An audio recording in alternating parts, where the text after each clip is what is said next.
Bom dia, você chegou a mais um Café com Pastor num horário bem alternativo, né? Vamos ao nosso golinho de café, já é o terceiro do dia.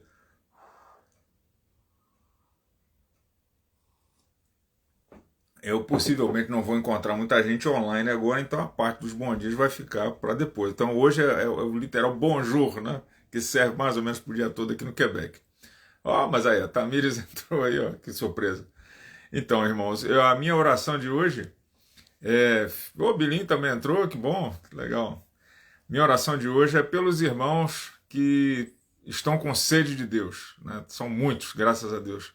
Muitos irmãos como eu e você têm desejado ardentemente conhecer o Senhor, estar em contato com Ele, e isso tem sido uma bênção, né? Compartilhar e receber alguns desses testemunhos. Bom dia, Carlos Maris, bom dia, Karine Lago, bom dia. É, meio boa tarde, aqui ainda são 10 horas da manhã, né? Quase boa tarde. Bom dia, Marilene, bom dia, Eduardo e Mariana. Deus abençoe. A paz, paz. Então, assim, a minha oração é por esses irmãos, né, que, como eu e você, tem buscado aí a presença do Senhor e tem procurado se deleitar na presença dele, né? Eu quero dizer que isso é um milagre, né? Eu sempre vou dizer que isso é um milagre, né? Então, é um milagre que Deus faz na sua igreja, porque a igreja é dele, né? Como temos estudado. Sede e saciedade são duas coisas que Deus provoca na gente, né? Ele provoca a sede e nos dá a saciedade. Tem um monte de gente aqui que eu não conheço, Thalita, que é minha prima linda, que eu conheço assim. Agora, Rebs Cordeiro X, eu não conheço, não sei exatamente quem é, que Deus abençoe vocês, irmãos. Então, eu oro para que o Senhor nos transforme, né, a partir dessa sede, para que sejamos seus imitadores, que é o tema dessa nossa semana, né? Bom dia, Léo Almeida, bom dia, Maíra Alves. Bom dia, que Deus abençoe vocês, graça e paz. Então, se você não nos conhece ainda, se você está nos conhecendo agora, se eu estou tendo o privilégio de conhecer alguns de vocês que talvez assistam em outro momento, o Café com Pastor é um programa produzido pela Igreja Reformada Luz para as Nações aqui em Montreal e vai ao ar de terça a sábado, normalmente às 7h14 da manhã. Hoje eu tive que pegar uns irmãos no aeroporto, isso atrasou um pouquinho a nossa rotina, mas eu falei, não vou passar o dia de hoje sem fazer, não. Então, que bom que nós estamos juntos aí, né? 7h14 da manhã aqui em Montreal, 8h14 no horário do Brasil, 7h14 porque a gente se refere ao texto de 2 Crônicas, 7h14. E depois, se você tiver uma curiosidade, vai lá, procura o texto. No sábado a gente vai estar lendo ele junto aqui. Como vocês já sabem, né? Hoje eu vou alterar o texto. Eu sempre digo assim, quem chega cedo, mas hoje fui eu que cheguei tarde, então quem está ao vivo ganha bom dia personalizado, né? Pois é, bom dia com jeitinho de meio-dia, a Merilene que também fala isso, né? Então daqui a pouco o pessoal já vai almoçar. Então hoje vai ser. Como é que é o nome? É o brunch com o pastor hoje, né? Não é o café com o pastor. Então, fico muito feliz, né, por encontrá-los aqui também. Então, quem chega cedo ganha bom dia normalmente. Hoje, quem está ao vivo ganha esse bom dia personalizado. Quem não chega ganha um bonjour, que serve por mais ou menos para o dia todo aqui no Quebec, como a gente já sabe, né? Com este bom dia, mais um pacote de chimarrão, de moagem grossa, preferivelmente.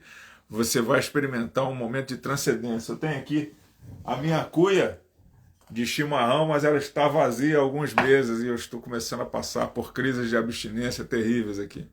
Estamos na segunda semana, né, in a row, né, direto, assim, falando das virtudes cristãs, que não são só acessórios, mas são fundamentais à vida prática de um cristão. Elas são essenciais à vida do cristão que deseja viver a sua vida como um imitador de Deus. É o que diz o texto do capítulo 5, versículo 1 de Efésios. Então, eu queria ler o trecho de hoje, do versículo 11 até o versículo 16, apesar de eu fazer um comentário mais na segunda parte dele aqui. Então, se pudermos juntos, né, ler o texto, diz assim, a gente já tem trabalhado desde terça-feira.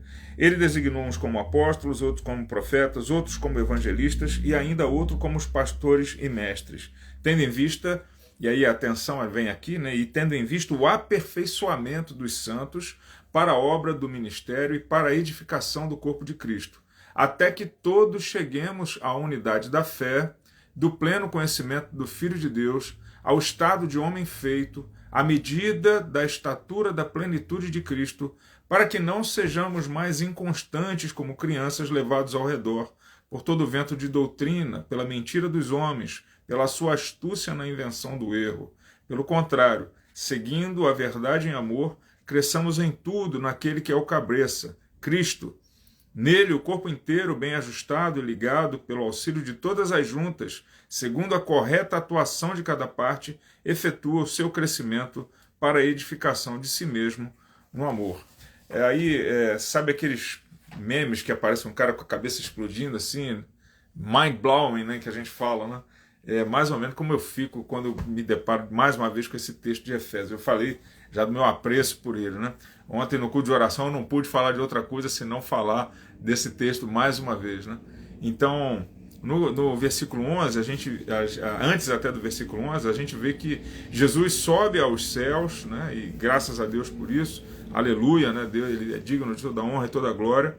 Ele sobe aos céus e, como aquele general triunfante, ele que conquista, né, a sua batalha, que conquista a cidade, ele vive a vitória sobre, ele encarna, ele encarna, ressuscita, morre e ressuscita, ascende aos céus, como esse general triunfante que traz os seus despojos da batalha e agora distribui para os seus súbditos. É assim que ele distribui, é nessa visão que Paulo coloca, que ele distribui os dons à sua igreja. Então ele conquista o direito de fazer isso, né, como homem, e como cabeça da igreja ele distribui esses dons. Falamos sobre os dons já há 2 dias, né, terça e quarta-feira, e ele doa ofícios, ou dons, né, como você queira chamar, de apóstolos, profetas, evangelistas, pastores e mestres, tendo em vista, aí vem o propósito, né?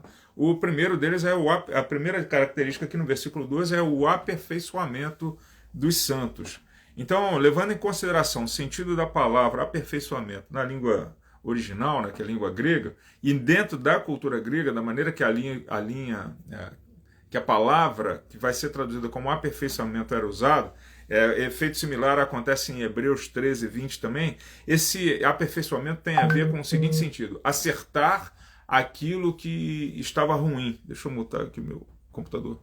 Acertar aquilo que estava ruim. Então essa ideia de aperfeiçoar, eu tenho uma ideia de colocar em funcionamento de novo algo que deveria estar funcionando e não está. Então tem essa ideia. Levando em consideração esse sentido, a palavra é usada na cultura grega, aperfeiçoamento é usada, essa palavra, né, é usada para se referir ao conserto de uma rede de pesca, ou seja, a rede de pesca ela tem a finalidade, ela está em desuso, então está se consertando. Isso seria considerado aperfeiçoamento, a mesma palavra, né? Outra ideia é de consertar um osso quebrado, também é utilizada e também no âmbito jurídico para colocar, no âmbito político, para colocar 2 partidos em acordo, era usada essa palavra aperfeiçoamento também. Era mais ou menos isso tudo que estava envolvido aqui na nossa tradução. A gente tenta trazer o melhor que pode, né? Então, basicamente, esse aperfeiçoamento tem a ver com resolver o que está, de alguma maneira, deficiente, né?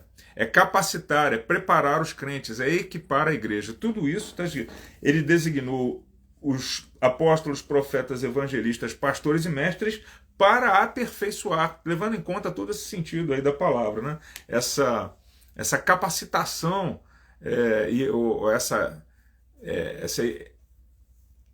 esse dar condições da igreja realizar o ministério dela. Às vezes me falta uma palavra aqui, tem me dito que eu tenho falado difícil, então estou tentando palavras melhores aqui, porque não sei do que estão falando. Então, os dons foram derramados para que a igreja esteja apta a desempenhar sua missão de ser imitadora de Deus e expandir o evangelho. Então, tudo isso, esses dons foram dados para aperfeiçoar o crente. John MacArthur, ele diz o mesmo, né? Ele diz o seguinte: nenhum pastor... Então, essa é a primeira coisa. O segundo detalhe é que ele diz assim: tendo em vista o aperfeiçoamento dos santos para a obra do ministério. A palavra ministério aqui é a mesma palavra que a gente usa para diácono, né? Seria diaconia, que quer dizer serviço, né? Então, essa palavra é usada aqui não para descrever a obra dos pastores e mestres simplesmente, mas sim a obra de todo o povo de Deus, sem exceção. Então, Deus deu os dons, instalou os ministérios, né, para que haja, para a obra do ministério, para que os ministros da igreja, todos os crentes, sejam capacitados para a edificação do corpo de Cristo. Então, aí sim, MacArthur diz que nenhum pastor, ou até mesmo um grande grupo de pastores, conseguirá fazer tudo o que uma igreja precisa fazer no âmbito local. Não importa o quão talentoso, quão dedicado o pastor seja, as necessidades sempre irão exceder o seu tempo ou suas habilidades. É inevitável que isso aconteça. Um dos pastores mais dedicados que eu já conheci foi o nosso pastor Cledemir, né, que nos pastoreou aqui em Montreal. E foram pelo menos 3 vezes, nos 2 anos que eu frequentei a igreja, que eu escutei falar o seguinte: gente, eu não sou o lobo solitário. E outra vez ele falou assim: gente, eu não sou o Batman, eu não trabalho sozinho. Cadê a Liga da Justiça, né? Ampliando a metáfora que ele usou, né? E ele falou isso algumas vezes, exatamente porque por mais que ele se esforçasse e por mais dedicado que seja, né? Porque ele continua sendo dedicado, não dá para fazer o trabalho sozinho.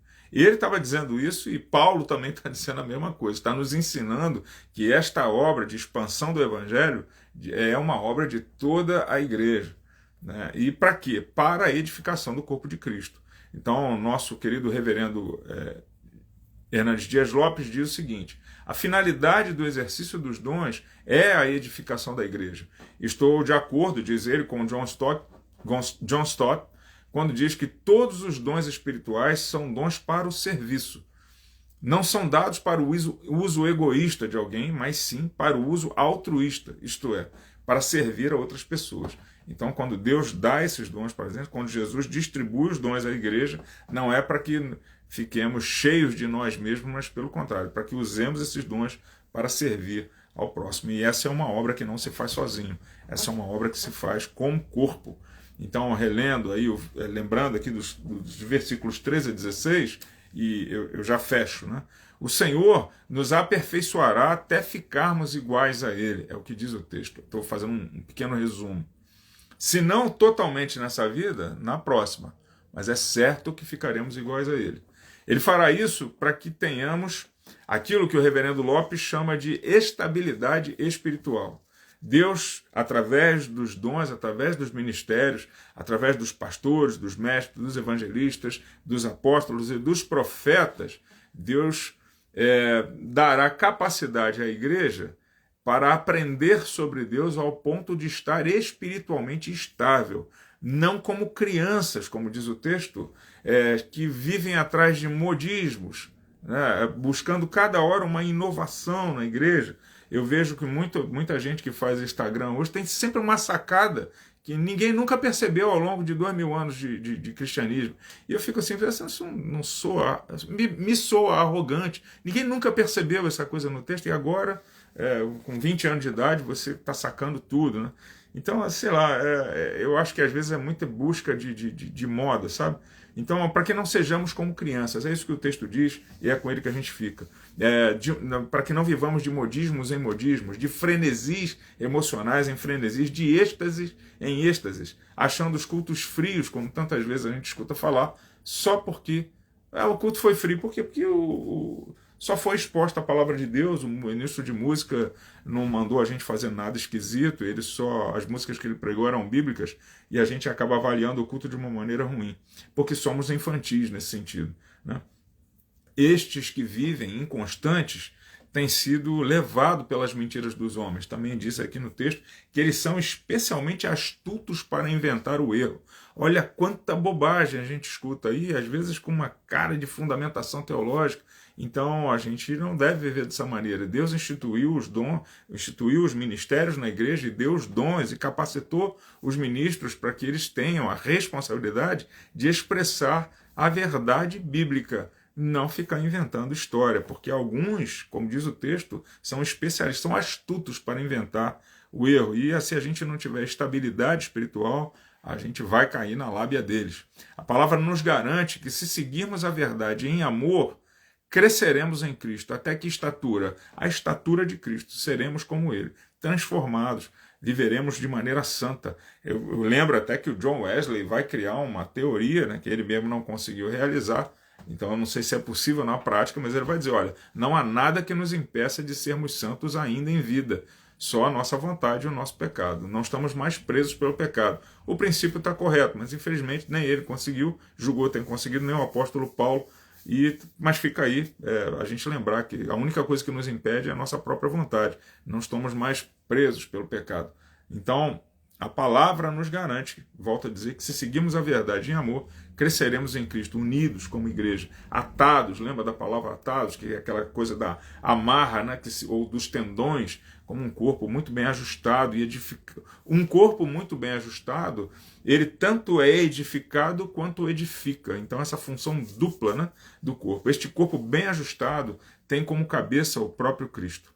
E aí, em vez de dizer que você é a luz para as nações hoje, eu quero dizer que se somos este corpo, se nos ajustamos à igreja, e aí igreja local também, essa igreja será edificada e nós seremos edificados e o nosso Senhor será glorificado. Então eu peço que você releia o texto com um pouco mais de calma. Eu não vou voltar nessa sessão do texto, eu vou seguir adiante a partir de amanhã. Não falei de todas as palavras, só pontuei algumas, mas por favor reflita nisso e pense como é que você tem contribuído para a minha edificação. E eu vou tentar pensar como é que eu tenho contribuído para a sua edificação. Que Deus nos abençoe e agora sim, lembre-se que você é a luz e por onde você passa as trevas se dissipam, se você estiver seguindo o Mestre. Né? E no nome dele, em nome de Jesus. Até amanhã às 7h14 da manhã, que é o horário normal, e que Deus os abençoe, irmãos, se Deus permitir. Paz.